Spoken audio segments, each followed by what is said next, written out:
Stripped of her life savings, a Sacramento woman is speaking out tonight after falling for an elder abuse scam. She tells us it cost her thousands of dollars. Your reporter Madison Keevy joining us now in studio, getting answers on why Sacramento County's grand jury says not enough is being done to investigate these types of crimes. Madison, I'm just going to say, I'm just downright mad to hear this. I mean, so is she, as you can imagine. I mean, this fraud, though, wasn't just over the internet. The 74-year-old victim says one of the two thieves came right to her home to collect that cash.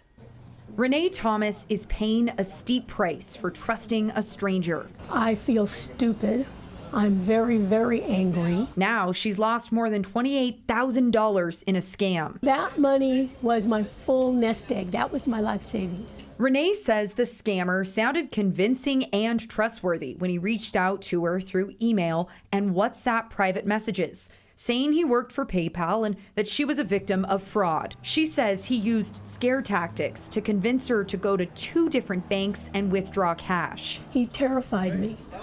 He made me afraid that my information was being used for money laundering. She was instructed to send him pictures of the cash and receipts and to wrap the money in a cardboard box. A second man, who was supposed to be a Social Security financial officer, then came to her house that same day to pick up the package in this white Toyota.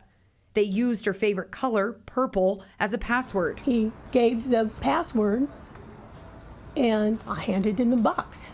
Renee is a former bank teller, but fell for it. She now knows it was all an elaborate ruse to take her money. I don't want other people to fall into traps like this. Renee filed a police report, but the Sacramento County grand jury says these types of crimes are often overlooked and only a small percentage are prosecuted. The grand jury is recommending that local law enforcement hire specialized financial abuse detectives by the end of the year, something that Renee agrees with. Detectives would be good because it's going to take research. And she has some strong words for the men who stole her money. What you're doing is wicked and evil.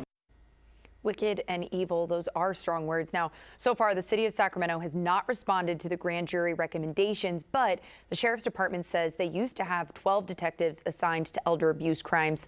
But now, because of budget cuts, there's only 8 who are responsible for investigating other types of criminal cases here. So those cutbacks may be having an impact. We should point out how brave Renee was to tell her story as well. Yes, I mean, that is so scary. And what stood out to us about this particular case was just the fact that a second person actually came in person, was not just online. So very scary stuff. Would be believable, especially when they have your password. Yeah. And you're thinking, okay, I trust you. Right. Unreal. All right, thanks, Madison.